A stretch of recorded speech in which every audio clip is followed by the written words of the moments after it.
Hey guys, Aniki here, and before this video starts, please go and follow me on Instagram. I don't plan to make full card prediction videos on this channel because I think those are usually low effort content, but I plan to post my predictions as well as all sorts of other stuff, including memes and even photos from everyday life in Japan to the account, so please follow me over there. So with the upcoming Topuria vs Holloway fight at UFC 308, I just wanted to make and post this video to make some observations about the featherweight division, and why I personally think it is far and away the best division in not just the UFC, but in all of MMA.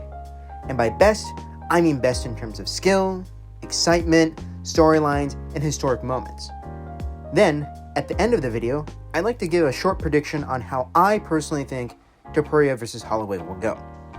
So starting with the skill of featherweights, let's talk about how every time a featherweight fighter goes up or down in weight, they put on a fantastic performance. Conor McGregor dominated Eddie Alvarez. Max Holloway gave us the greatest KO of all time against Justin Gaethje. And in Bellator, Patricio Pitbull knocked out Michael Chandler in the first round, much to the delight of MMA Guru. And even when featherweights end up losing, they put on a great showing. Alexander Volkanovski put on arguably the highest level mixed martial arts fight ever against Makhachev in their first fight. The second fight was CGI. Max Holloway versus Dustin Poirier 2 was on short notice for Max, and he did very well against Dustin considering those circumstances.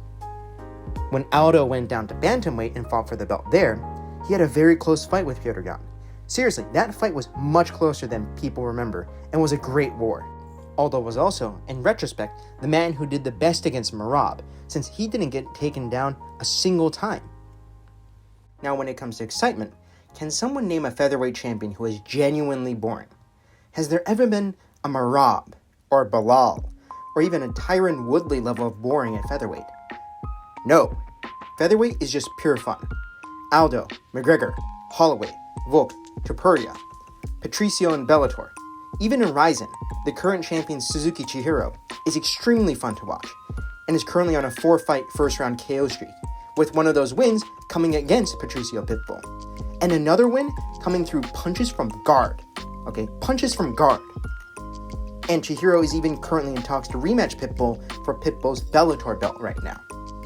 I can't remember the last time there was a boring featherweight title fight. They've always given us crazy moments like Conor's KO for Aldo, Volk escaping Ortega's guillotine, Topuria's KO of Volk, and outside of title bouts, you've had stuff like Holloway's performance against Kattar or Ilia's against Emmett. I mean, once you get past the champions of featherweight, there's a few boring fighters, but even Movsar has had a few fun fights with the likes of Arnold Allen and Diego Lopez. With the storylines, there are so many good ones at featherweight as well. Featherweight is where Conor made his name, and Conor's KO win over Dustin at featherweight is what set up their rematches at lightweight later. The hungry featherweight Conor is the one who also took the Nate Diaz fight on short notice.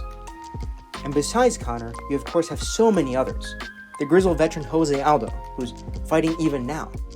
Max Holloway, who got schooled by Volk, but now seems even better than ever after his KO over Gaethje. Then of course you have the tragic downfall of Volkanovski, who may have ruined his career through his own hubris by taking the second fight with Makhachev on short notice. And then there's of course Ilia, the undefeated champion who has GOAT potential. And outside of the UFC and in the world of Japanese MMA, there's that storyline in Bellator where Suzuki Chihiro might rematch Patricio, this time for Patricio's belt. And in doing so, bringing some actual eyeballs to Bellator/PFL from the Japanese audience. And in Ryzen, some of the most important storylines revolve around featherweight because of Mikuru Asakura. Although Mikuru Asakura never became champion, it's undeniable that he changed Japanese MMA forever. Just yesterday, a friend of mine at my MMA gym that I go to and train at told me that watching Mikuru's rematch against Saito Utaka was what convinced him to start training.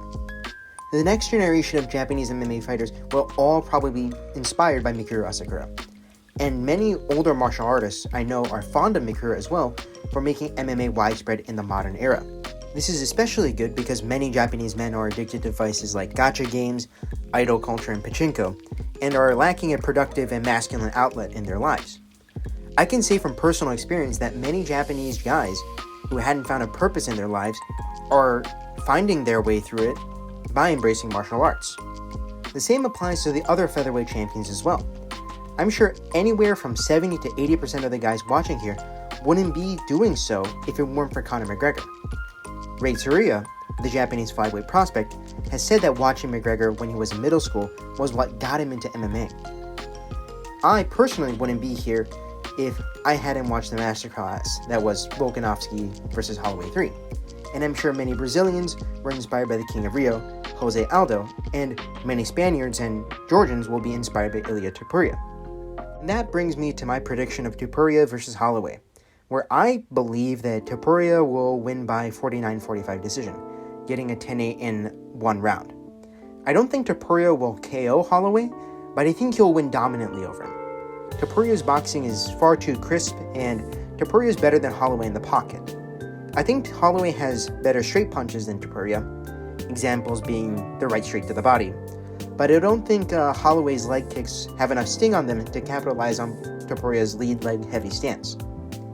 The best weapon Holloway will have in this fight will be his spinning back kick, which will help keep Topuria at range, but I think Topuria will be fast enough to counter the shot with a left hook.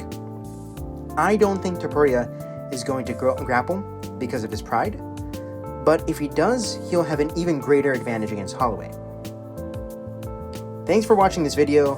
Please don't forget to follow me on Instagram and subscribe to this YouTube channel if you haven't already. Goodbye.